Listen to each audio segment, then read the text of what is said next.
In their latest move, Trump's DOJ continues to whitewash the narrative of the January 6th insurrection. A former FBI agent charged with urging January 6th rioters to kill police officers has been named an advisor to the Justice Department. Jared L. Wise is serving as a counselor to Ed Martin, director of the so-called Weaponization Working Group, Trump's task force that seeks retribution against his political enemies in action. It isn't clear what role Wise will play as Martin's advisor, but the New York Times reports Martin said there was no better person to serve on the weaponization task force than someone who had experienced the federal government being weaponized against him. Back with us, Ankush Khardori and Liz Oyer. I want to start by reading what it's been reported that Wise said and did on January 6th. When federal prosecutors initially charged Mr. Wise in May 2023, they accused him of telling the police outside the Capitol that they were like the Gestapo, Nazi Germany's feared secret police. As violence erupted, his charging document said he told other rioters who were attacking law enforcement officers, quote, kill him, kill him, kill him. Ankush, now he is some type of advisor to Ed Martin, who is doing this weaponization. What does that say about where the DOJ is right now? It's pretty appalling. Right, it's kind of dystopian even that you would have someone who engaged in that sort of conduct now being on the inside in a position to potentially, sort of as Liz was saying earlier, exact retribution on some of the people who, you know, applied the law faithfully and put him where he deserved to be. No, it's really disconcerting. The fact that Martin and this guy have all this power and this very broad remit gives them a lot of opportunity to mess with other people. Now, if they intend to eventually criminally charge people, or they attempt to, then we're going to be in a very different situation because that has to go to a jury and a judge and all that. So that would be a sort of a separate hurdle. But you can cause a lot of problems just investigating people, sending them information requests, calling them in, sending them grand juries. Making them get lawyers. Yes, Right. yes, exactly. Liz, let me read more about Mr. Wise from the New York Times. Mr. Wise worked on public corruption and counterterrorism matters at the FBI field offices in Washington and New York. Mr. Wise left the bureau after his supervisors in New York became unhappy with his work and his career had stalled. A former senior FBI official said Mr. Wise later joined the conservative group Project Veritas under the supervision of a former British spy, Richard Seddon, who had been recruited by the security contractor Erik Prince to train operatives to infiltrate trade unions, Democratic congressional campaigns, and other targets. Why shouldn't the president's political enemies, but more specifically, why shouldn't Democratic members of Congress, high officials in the Democratic Party, past and present, be concerned, one, about this weaponization committee, but this guy's involvement? Yeah, they absolutely should be concerned. This is bigger than this one individual. It's about what are the standards and what vetting goes into hiring someone for a position of trust within the federal government and specifically within the organization that is supposed to uphold the rule of law in our country and keep us safe.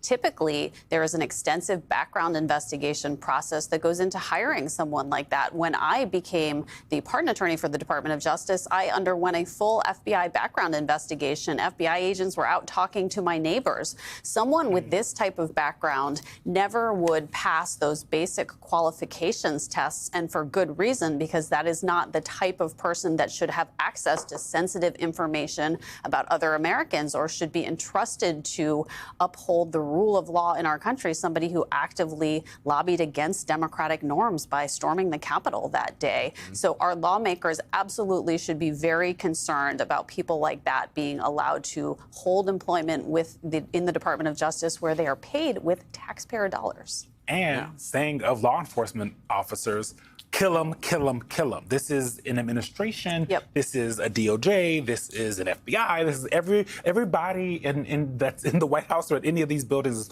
always talking about how much they love our law enforcement officers. Back how much to blue. Blue lives matter. Back to blue. And these are the kind of people they're bringing in here. And because when you look at both Wise, but also Pam Bondi firing January 6 prosecutors, 3 others, sending another chill through DOJ workforce.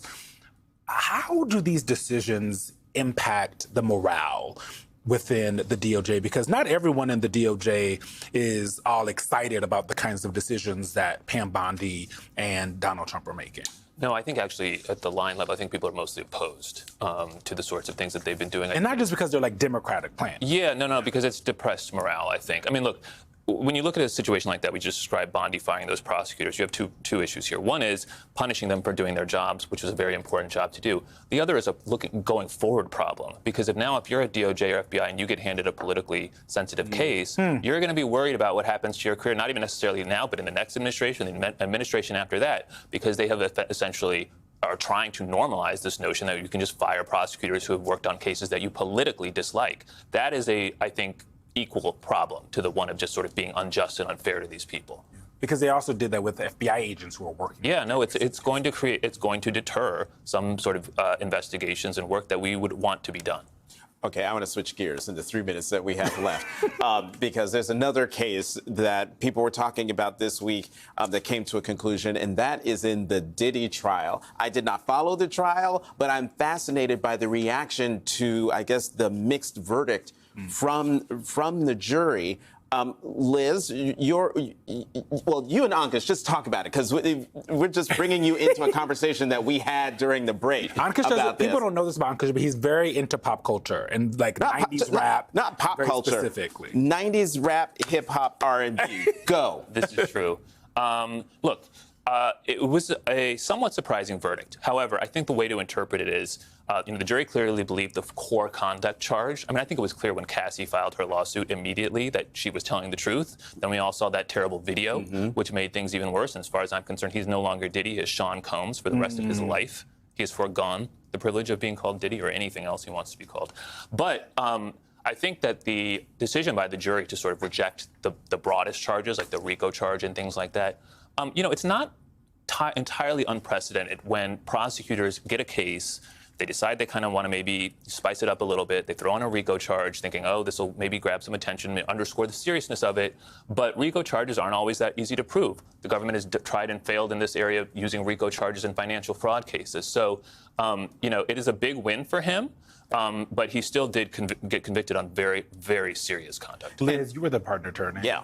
His team has already kind of alluded to wanting a pardon from Donald Trump. Yes or no on a pardon? Well, I don't know I don't predict what may happen, but I will say that this is a big win for Diddy. And from my perspective as a former federal public defender, this is what we would have considered a huge win in my old office, because he beat all of the most serious charges in this indictment, including the charges that carried mandatory minimum of 15 years, potential statutory maximum of life. He's now looking at most 10 years in prison, and the sentencing guidelines call for a significantly lower sentence. So I do think that this is a big win for him, and undoubtedly his attorneys are lobbying hard for a pardon to ensure that he does not have to serve a day longer in prison. Ankush, real fast, to Liz's point about a pardon for Sean Combs. How many times was Trump mentioned in a Sean Combs-related musical product?